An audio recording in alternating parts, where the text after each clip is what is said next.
Well, our program guest this morning is a minister who, more than most, helped steer the government through the tax minefield, the Minister for Resources and Energy, Martin Ferguson. But first, with the help of the panel, we'll see what the Sunday papers are making of all of it, and they've actually moved on fairly quickly from the mining tax Malcolm Farr. They're now looking at Julia Gillard and her new asylum seekers policy. Yeah, it's interesting. She says she's not PC, and thank God one Phil Curry's enough. But it's an interesting positioning that she's attempting. There are two parts of it. One is she's saying she's suggesting she's part of mainstream Australia, expecting us to accept that a middle-aged spinster with a hairdresser boyfriend who is Prime Minister is just somebody you find in every family grouping. But the second bit is much more interesting in as much as she's lifted a slice of John Howard. The way Howard approached One Nation, Howard was very careful not to further isolate members of One Nation by calling them racists or bigots or whatever.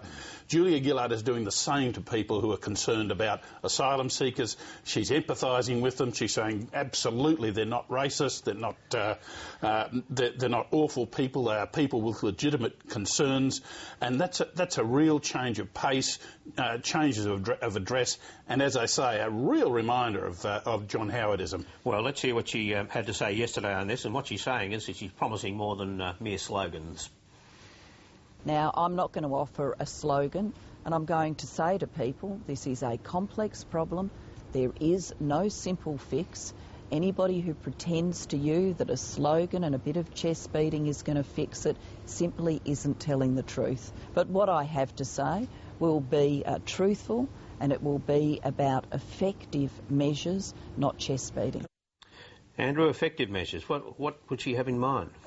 I don't know, because she actually wrote most of what the policy was under Kevin Rudd.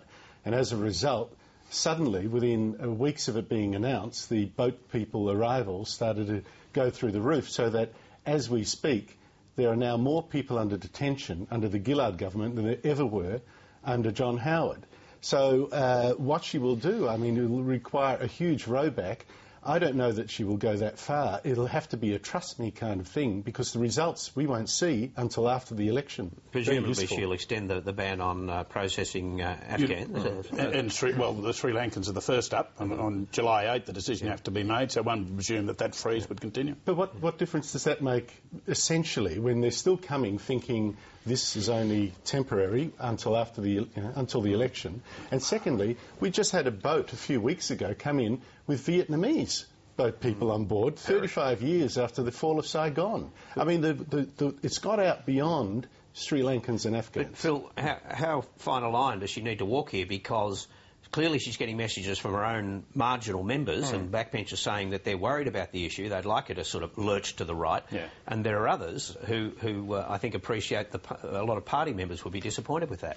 I think, well, she's got licence, I think, to move more right than stay where she is. I mean, the people who installed her essentially wanted her to do something more than Rudd, and Rudd made that clear the night before he got axed. He told us, essentially that part of the condition of me keeping my job is I lurch to the right, and I'm not going to do that. So she has latitude to get a bit harder. I don't think she's going to go as fast as Abbott, with the temporary protection visas and the Pacific solution and those sorts of things. And Tony Abbott, speaking of him, he's onto the issue already in the weekend press as well. Yeah, I think this sort of hints towards a fairly sort of unedifying week ahead from both sides, kicking refugees around. And kicking refugees around, I mean... in a generics. I mean, it's going to be a tough-off this week.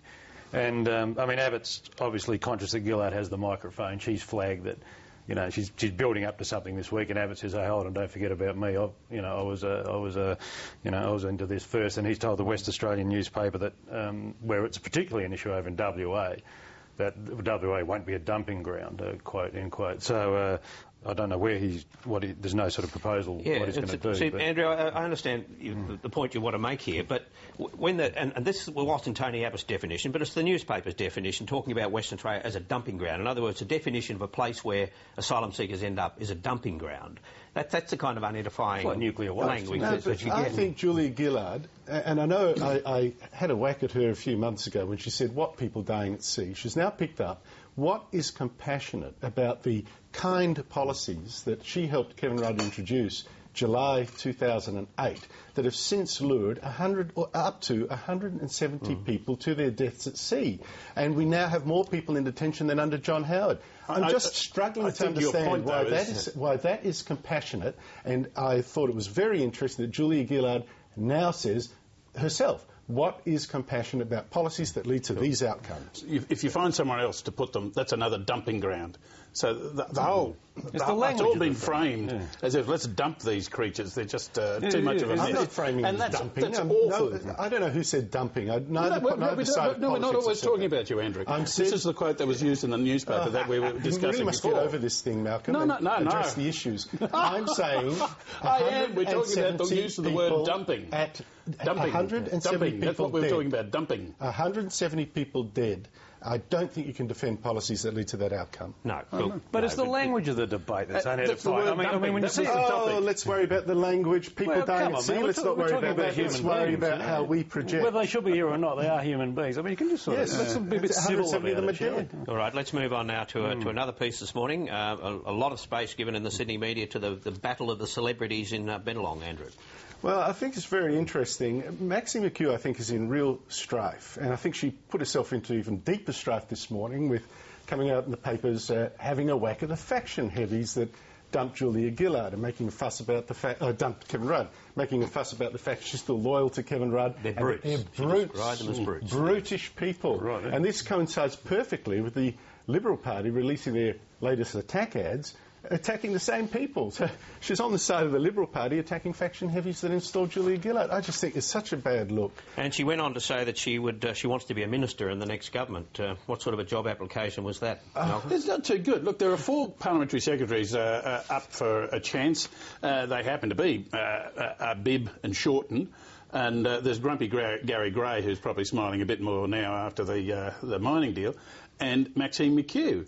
And I think you could probably put that in reverse order, that Bibb and Shorten be up top. Well, and then Bibb's Gray. a junior minister now. Bibb is a junior minister. I'm sorry. And yet she said of people like... Be liable for promotion. And she was presumably talking about Marco Bibb and Bill Shorten when she said they spend more time in their politics than they do on their portfolio. No, I don't think that's quite true. I mean, I think Shorten and Bibb have made considerable grounds. This is not trying to whitewash their involvement in Kevin Rudd's dumping, but they have been working pretty hard. I'd say of the shadow, the parliamentary secretaries, I would have heard far more from Bill Shorten on disabilities, which is his gig, than I've ever heard. I can't recall a single thing that Maxine McHugh's ever said about her portfolio, and I defy 99 Australians out of 100 to even... I think they wouldn't even know what she represented. OK, well now, first night back home in the Melbourne, the official Melbourne residence for the new Prime Minister in Altona, Malcolm, and once again the media knock on the doors of the neighbours. Yes, and they're all happy and they're proud of the local girl, and it's interesting having all the security. I'll tell you what, in a few months' time it'll be get out of my bloody driveway. by a big dog. It'll wear a bit thin pretty quickly, I think. Well, let's have a look at what happened when our new Prime Minister arrived home for the first time and met by the media, of course. And I think what follows comes into the category of only in Australia. What are your plans for the evening, Prime Minister? A very quiet one inside. Thank you very much. You'll be catching the bill? I'll probably flick the TV on now and do just that. Adelaide are flogging Essendon. Don't talk to me about the football after last night. Thanks. OK, it's not particularly dignified, but it's Australia. It's very effective, I think. And as long as she gives the neighbours, thicker curtains to block out the TV lights, everything will be sweet. Well, the Howards wanted to live at Wollstonecraft. They would have been perfectly fine living there, but they were told they couldn't because of the security requirements, and that's going to happen there as well. Yeah. It's only going to last a few weeks.